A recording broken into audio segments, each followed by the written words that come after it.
Hi folks, and welcome to this week's edition of All About Real Estate. I'm Gary Hennessy from Professionals at Reynella, and this week I'm sitting with my good friend David Fidler from Angas Lawyers. And David, how are you? Good to see you, mate. Now, the topic we're going to be discussing this week is wills. You remember last week we were talking to Asha from the Pain Group, and she was mentioning that when you take out your insurance, you also need to upgrade your wills. David, why do we need a will? Well, I think our assets are in effect an accumulation of our working effort, right. And our house is one of the biggest assets that we're going to acquire. Right. Okay. So we need a will to ensure that our assets go where they can do the most good. Right. Now we don't. It's a bit of a morbid subject, isn't it? But I mean, you do need to address it. It's easy to go, oh, wills, don't really want to talk about that. But it is important that families do address this issue of wills, isn't it? Absolutely. Not only do our houses represent our working effort, yep, but they're also the seat in which our family lives are lived out. Right. And through a will, we can ensure that our families are protected. Okay, cool. Now, what if you don't have a will? What if you have a tragedy? And I mentioned in a previous episode, we had a client where they moved into the home on the Friday, and sadly one of the partners actually passed away on the Monday. So what happens if you don't have a will in that situation? If you pass away without a will, the legal term for that is intestacy. Right. If that happens, there is a formula for passing out those assets that's set out by the government, and that system applies to everybody. Okay, so you're telling me the government gets involved? The government get involved? No, we don't really want the government to get involved. Okay, so it's pretty important to have a will then, isn't it? Absolutely. For the reasons that I've said, yeah. Asset distribution and family protection.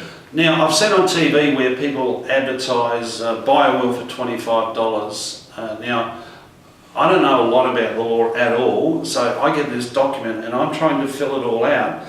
You know, how am I meant to know what to put in, what not to put in?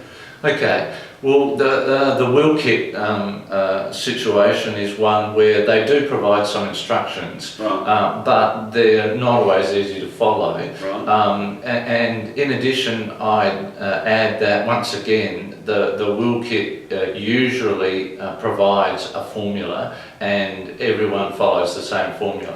Okay, so it doesn't give you a lot of flexibility to decide if you want specifically stuff to go to certain places. It doesn't give you that flexibility. No, that's correct. And in addition, there is some complexity, some difficulty often in how to fill them out, yeah, and the consequences that flow from making a mistake are pretty severe.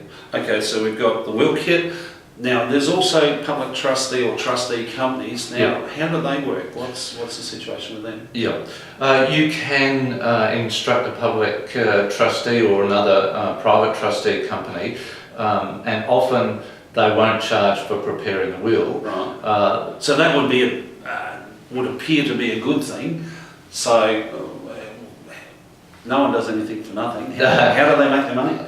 Well, in the event that someone passes away, they normally charge a percentage of the estate. Okay. And usually that works out to be significantly more expensive than the situation if you appoint someone like a friend or a family member to administer your estate. Can you, if you're with a public trustee, can you choose to have your own executive, or is it more controlled because you've done it through them? Yeah, they I believe will allow you to add a family member, so it would be the public trustee or the trustee company and the family member. Yeah. But normally they follow a well-trodden path in how they administer estates. Okay. And then, of course, the third alternative is to go to a solicitor. Now, how does the solicitor charge for preparing a will as opposed to the trustee or the will care? Yeah. Normally, lawyers will charge an established fee.